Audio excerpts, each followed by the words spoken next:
Selamat sore, Assalamualaikum warahmatullahi wabarakatuh.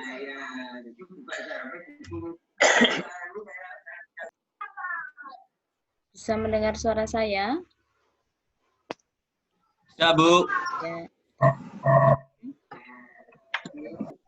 sambil menunggu teman-teman yang hadir.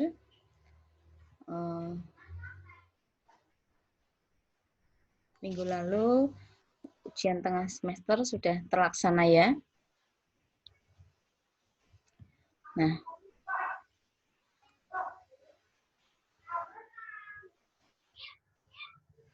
tidak ada kesulitan ya. Untuk jumlah mahasiswa kelas sore itu saya hitung berdasarkan email yang masuk itu 21.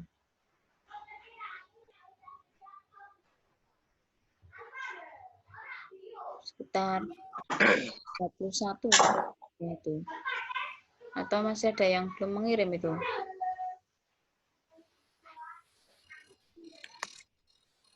Hafal tidak untuk jumlah mahasiswa yang hadir kelas sore itu, Mas Didik?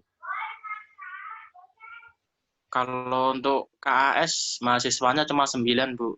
9. Ini kan gabungan banyak kelas ya.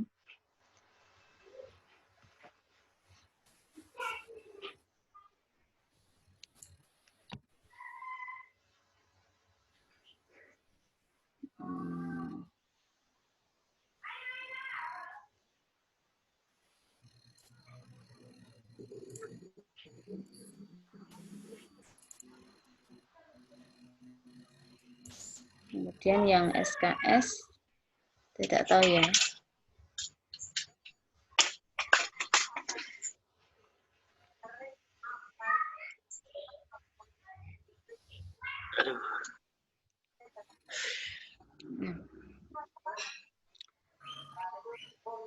Saya lanjutkan untuk materi sore ini tentang karya tulis ilmiah.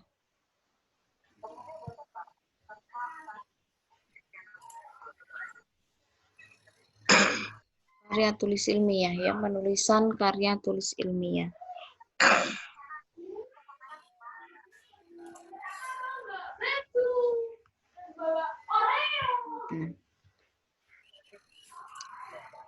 Penulisan karya tulis ilmiah bisa berupa laporan dan makalah ya.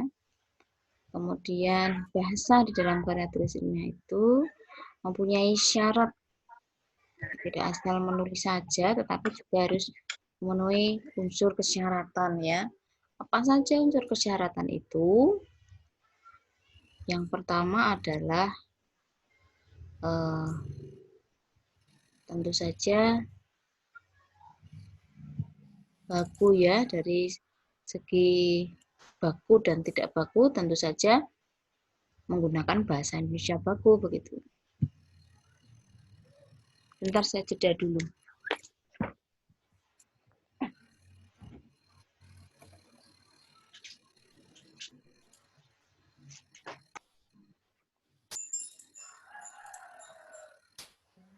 Nah, kemudian baku di sini maksudnya adalah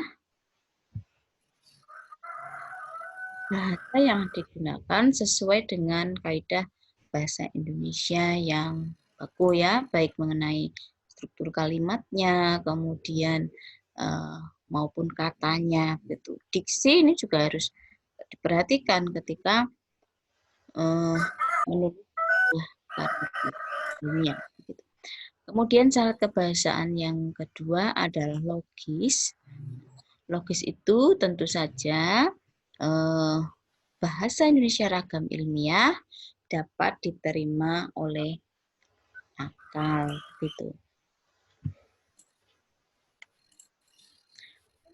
Syarat kebahasaan yang berikutnya atau ketiga adalah kuantitatif. Kuantitatif itu keterangan yang dikemukakan dalam tulisan dapat diukur secara pasti ya, kuantitas itu.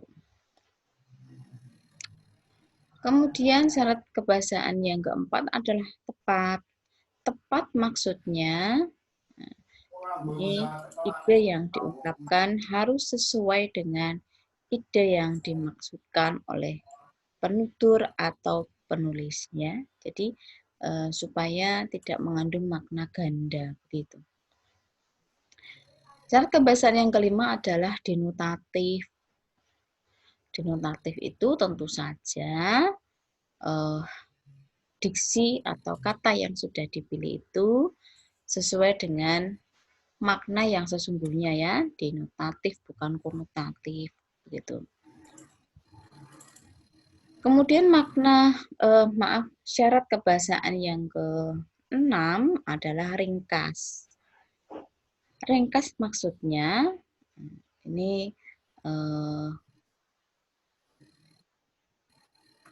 mengarah pada kalimat ya. Jadi ide dan gagasan itu diungkapkan dengan kalimat, penggunaan kalimat yang sederhana, yang pendek sesuai dengan kebutuhan, pemakaian kata perlunya dan tidak berlebihan.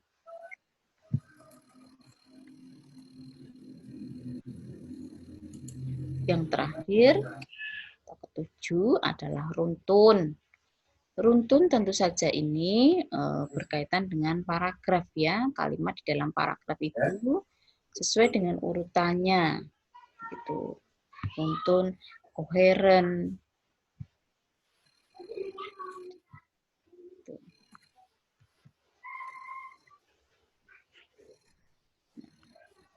Jadi bahasa Indonesia yang baik dan benar. Ini kan sering kita sebut ya, berbahasa Indonesia yang baik dan benar, begitu.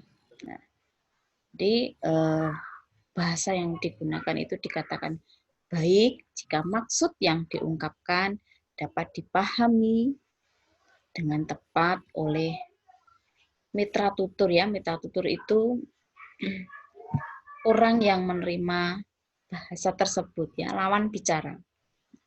Dengan kata lain, bahasa yang baik adalah bahasa yang efektif dalam menyampaikan suatu maksud. Ya. Efektif, kemudian dapat dipahami oleh lawan bicara atau mitra tutur, gitu. Nah, kemudian intinya yaitu bahasa Indonesia yang baik, jadi dapat dipahami oleh lawan bicara, kemudian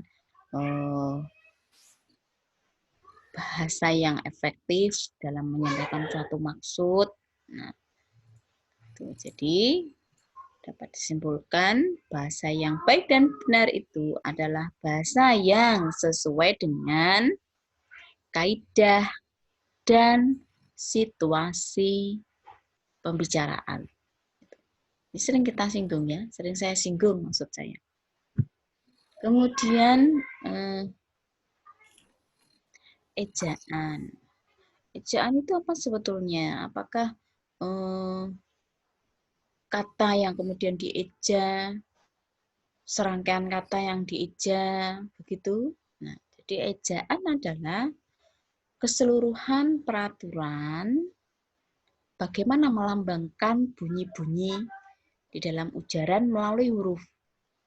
Nah, menempatkan tanda baca dengan tepat, pemenggalan kata tepat, dan bagaimana menggabungkan kata berdasarkan imbuhan dan bentuk kata dasarnya. Gitu. Ya. Kemudian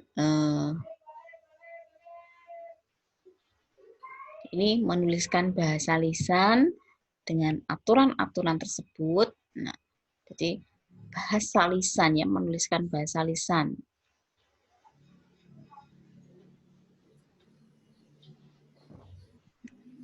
Kalau di dalam bahasa tulis, ejaan itu berkaitan dengan adanya penempatan tanda baca ya, harus tepat.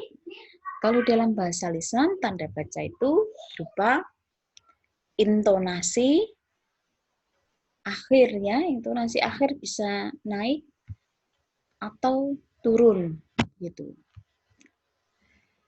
Lingkup pembahasan ejaan. Di sini lingkup pembahasannya meliputi yang pertama adalah pemakaian huruf. Kemudian yang kedua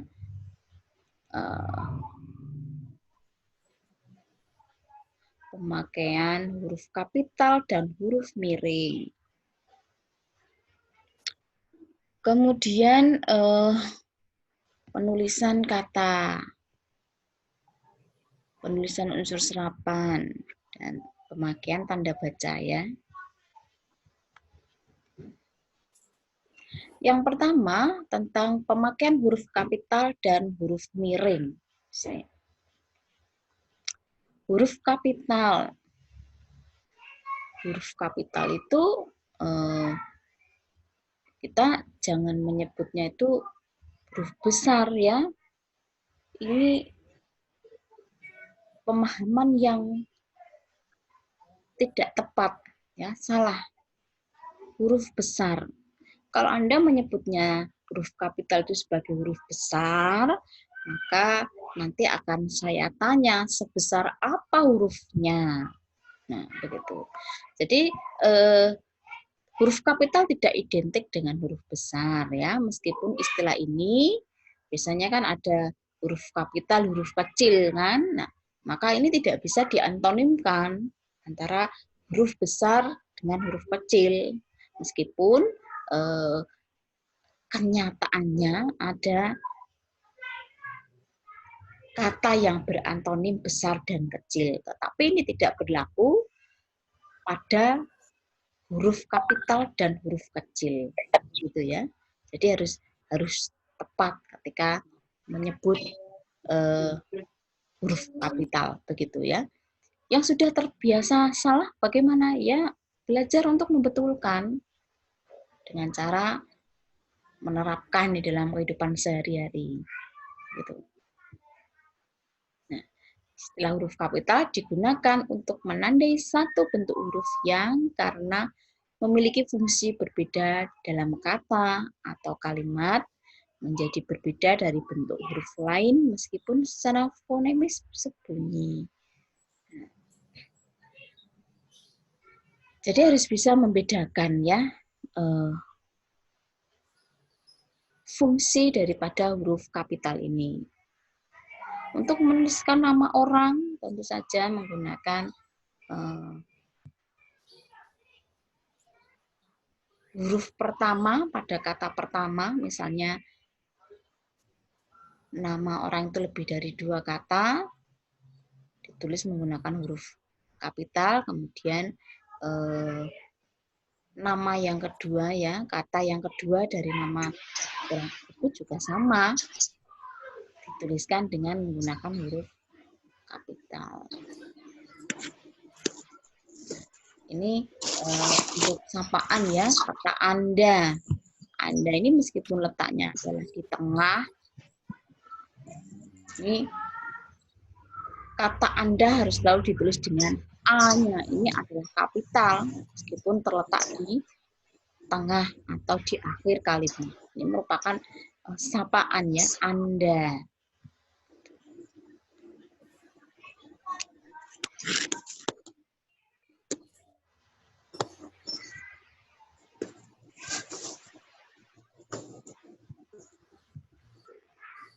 Slide berikutnya, slide ke-7. Penggunaan huruf miring ya. Nah, ini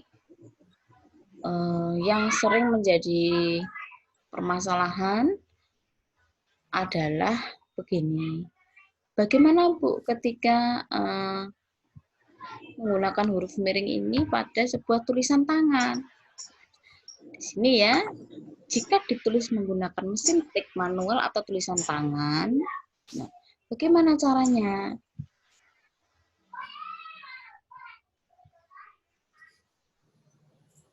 Caranya adalah dengan memberikan garis bawah, ya, dengan memberikan garis bawah ini apa? Dan per kalimat. Jadi satu-satu per kata begitu. Ini bisa dilihat dari contoh A artikel yang berjudul Perkembangan Sains dan Teknologi di Indonesia. Ini saya berikan tanda petik 2, ini menandai bahwa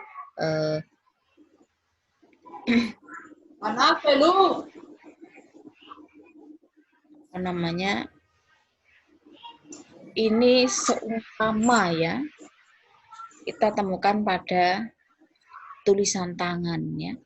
Jadi diberikan garis bawah per kata gitu.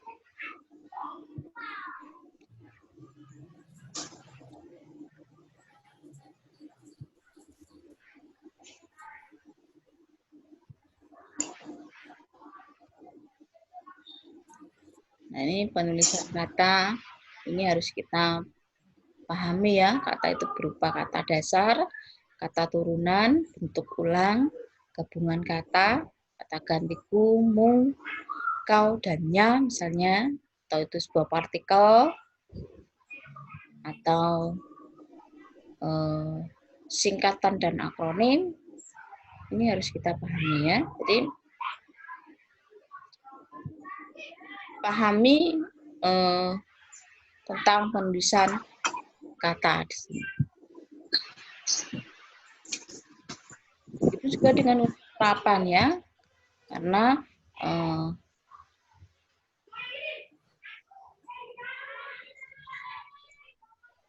pada dasarnya kan bahasa Indonesia itu merupakan bahasa serapan dari bahasa Melayu ya. Jadi pasti banyak unsur-unsur serapan ya.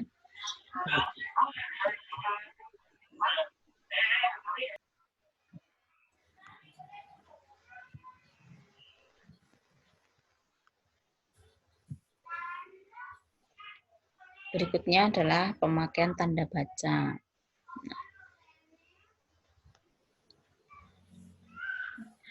Jadi kalimat yang baik itu tentu harus didukung oleh adanya penggunaan tanda baca yang tepat. Penggunaan tanda baca yang tepat ini akan menimbulkan makna yang berbeda pula. Gitu. Contoh pada kalimat kucing makan tikus mati. Dulu kelihatan sudah pernah saya jadikan contoh ya, tapi ini saya ulang kembali pada pembahasan pemakaian tanda baca. Nah, begitu. Kucing makan tikus mati. Kalau kita tempatkan satu intonasi atau tanda baca koma di dalam bahasa lisan yang saya sampaikan, kucing makan tikus mati. Di sini kan makna kalimat itu adalah ada kucing yang sedang makan tikus mati. Kemudian kalimat yang kedua, kucing makan tikus mati. Kan makna antara kalimat yang pertama dengan kalimat yang kedua tentu saja berbeda. Berbeda karena apa? Karena adanya peletaan atau diberikannya tanda baca koma ya, intonasi. Kemudian muncul lagi kalimat yang ketiga. Kucing makan tikus mati. Setelah kucing itu memakan tikus, mati. Jadi kedua binatang ini mati. Maka di sini pentingnya pemakaian tanda baca. Ya, jadi pemakaian tanda baca di dalam kalimat itu sangat penting. Bukan hanya untuk ketertiban gramatikal, melainkan juga bagaimana gagasan yang dikemukakan bisa tersampaikan dengan baik. Jadi begini, Anda semua ini sudah mengikuti serangkaian mata kuliah bahasa Indonesia yang sifatnya adalah teori ya. Jadi ketika mendapatkan materi, harapan saya adalah mahasiswa bisa menerapkan ilmu yang sudah didapatkan. Sebagai contoh, pada saat presentasi, ini hal kecil ya, contoh penggunaan tanda baca atau intonasi di dalam bahasa lisan. Jangan terburu-buru. Kuncinya itu, satu, jangan terburu-buru. Sebelum Anda presentasi, sempatkan membaca, ya, minimal 1 kali saja. Anda memahami bahan yang akan dipresentasikan, sehingga ketika presentasi bisa menggunakan tanda baca dengan tepat, gitu. Terutama intonasi ini. Sering saya temukan pada saat penilaian tugas akhir sebelum adanya pandemi virus COVID ini ya, maka langsung saya nilai pada saat itu. Ini yang sering terjadi di antara mahasiswa itu apa? Intonasi, penempatan intonasi yang tidak benar, sehingga menimbulkan makna yang tidak tepat pula. Misalnya, mohon maaf, ketika Anda presentasi itu kan kebanyakan menggunakan teknik membaca ya. Betul? Ya, Bu. Betul. Nah, membaca, padahal itu kan mudah ya, teknik yang mudah daripada menghafal. Nah, di sini yang saya tekankan adalah membaca dengan baik. Jadi minimal Anda membaca itu minimal 1 kali sebelum Anda presentasi ataupun presentasi untuk tugas maupun untuk penilaian ujian proposal atau ujian skripsi dan tugas akhir begitu. Sebagai contoh ya, ketika Anda membaca ini 1 slide saja. Kalimat yang baik harus didukung oleh penggunaan tanda baca yang tepat. Nah, para penulis sering tidak memperhatikan hal ini. Akibatnya, masih banyak ditemukan kesalahan dalam pemakaian tanda baca. Tapi tidak untuk mahasiswa yang mohon maaf mungkin tanpa membaca terlebih dahulu.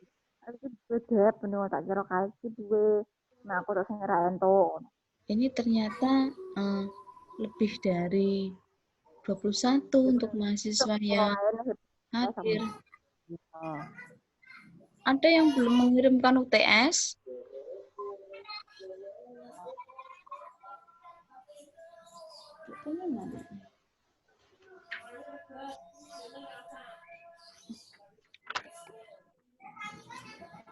UTS kelas sore ya, yang masuk itu 21.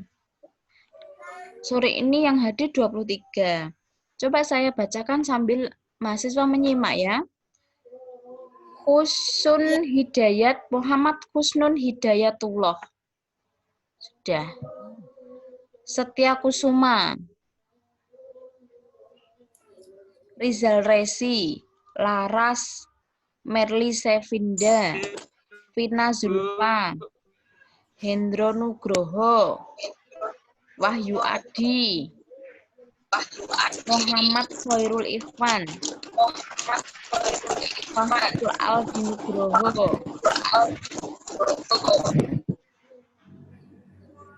Dian Eka,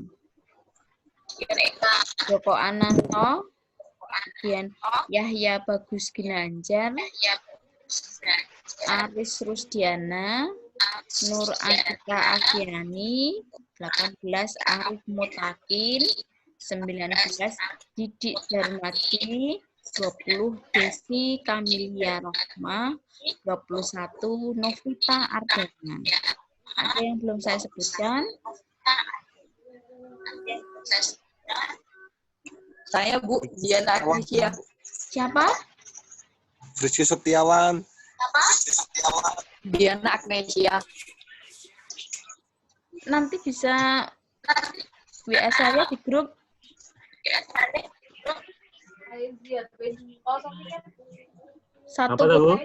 Satu putra dan satu putri yang belum ya. Saya Bu Guntur Prayogo. Guntur.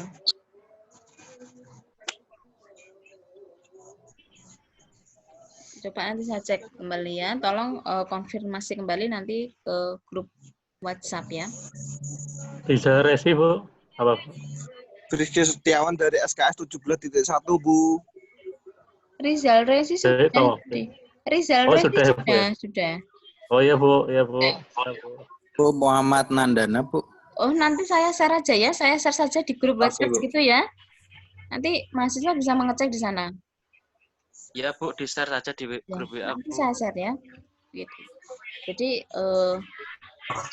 saya berikan contoh tadi penempatan intonasi ya di dalam bahasa lisan, terutama pada saat Anda presentasi ini.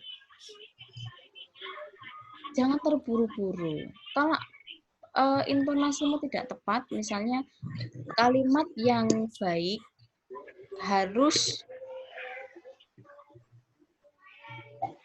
harusnya kan kalimat yang baik harus didukung oleh penggunaan tanda baca yang tepat. Bukan kalimat yang ini kan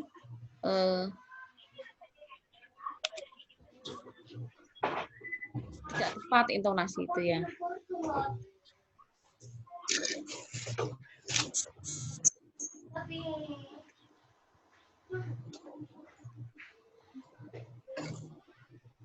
Sebentar ya, mohon maaf sebentar.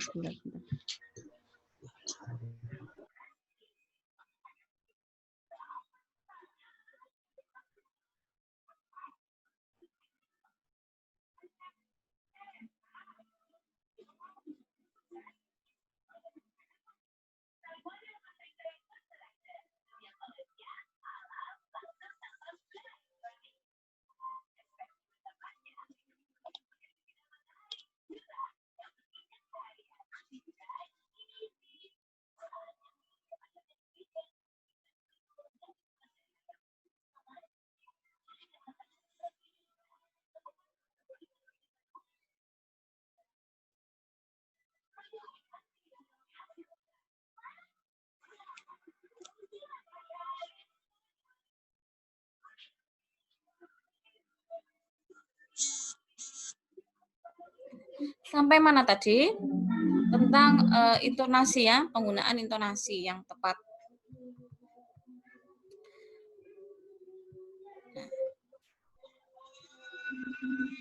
Morfologi, ini salah satu cabang ilmu bahasa yang mempelajari seluk-beluk pembentukan kata. Ya. Jadi ada bentuk bebas dan bentuk terikat. Bentuk bebasnya berupa kata dasar, sedangkan bentuk terikatnya itu adalah berupa imbuhan.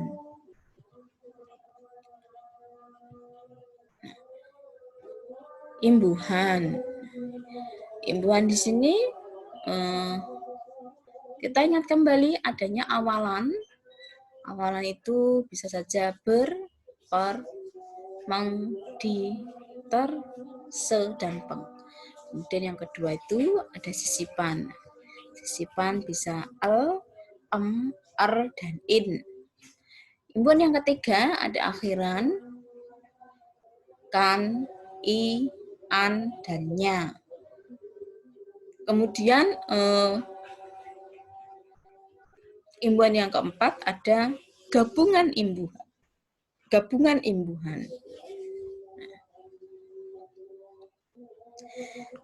imbuhan ini ya bisa berupa berkan, beran, peran, puan, peri, mekan, memper, memperkan, dan memperki. Kita lihat pada rumus pembentukan kata ya. Kuncinya yang pertama adalah ketahui dan pastikan bentuk dasarnya. Kita harus tahu apa bentuk dasarnya. Kemudian yang kedua, ketahui dan pastikan bentuk terikat yang mengimbuhinya. Ya. Jadi dikatakan bentuk bebasnya itu adalah kata dasar ya.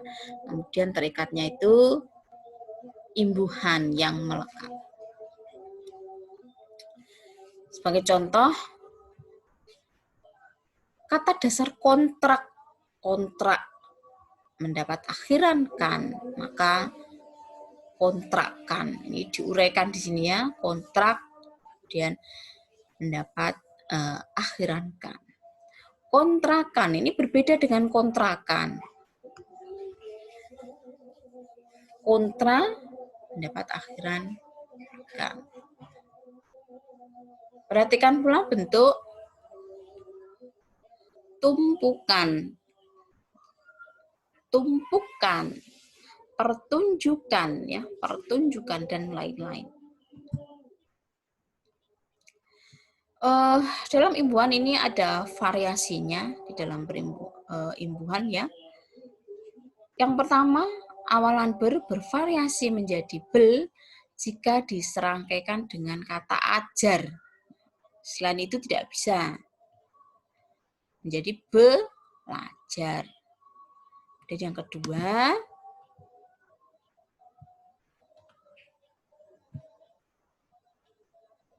awalan berdanter bervariasi menjadi bedantel jika diserangkaikan dengan kata yang suku pertamanya berbunyi er.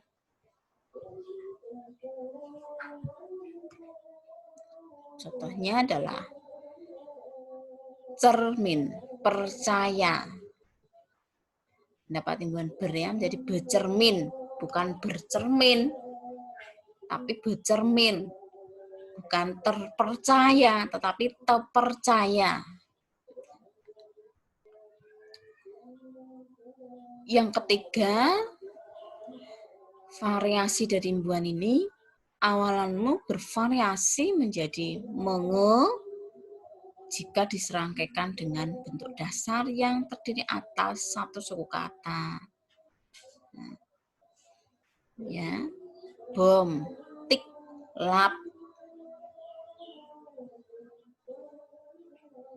Jadi mengebom, menjadi mengetik, menjadi mengelap.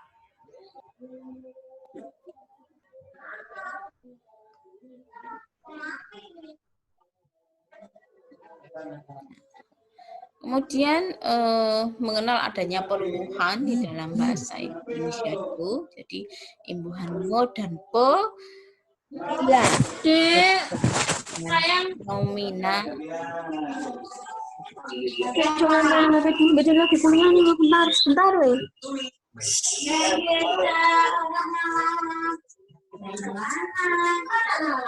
Ramain apa? Ramain semua toh.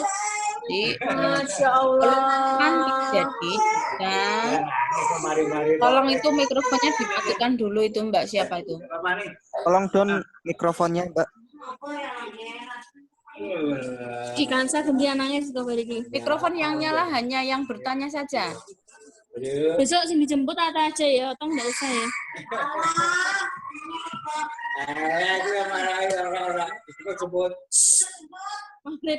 Ini kan bisa dimatikan mikrofonnya nih. Di kanan nonton TV ya, Nduk. Mahasiswa, Ya. mahasiswa.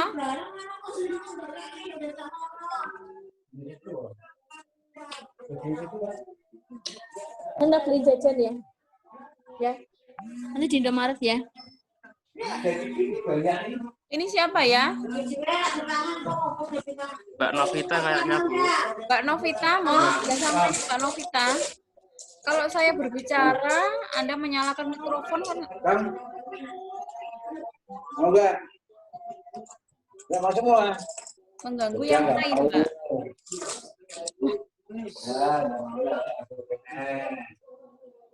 Nah, bisa saya matikan ya tanya.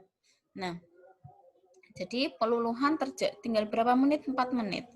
Peluluhan terjadi jika me atau pe, imbuhan me atau pe ini bertemu dengan nomina diserangkaikan pada kata dengan huruf pertama KTPS.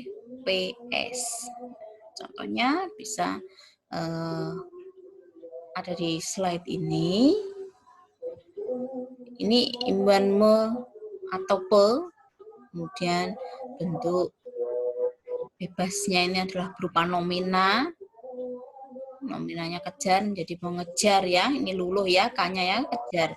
Tipu ini juga sama, pukul sama, sikut menyikut sama. Ada pertanyaan sampai di sini?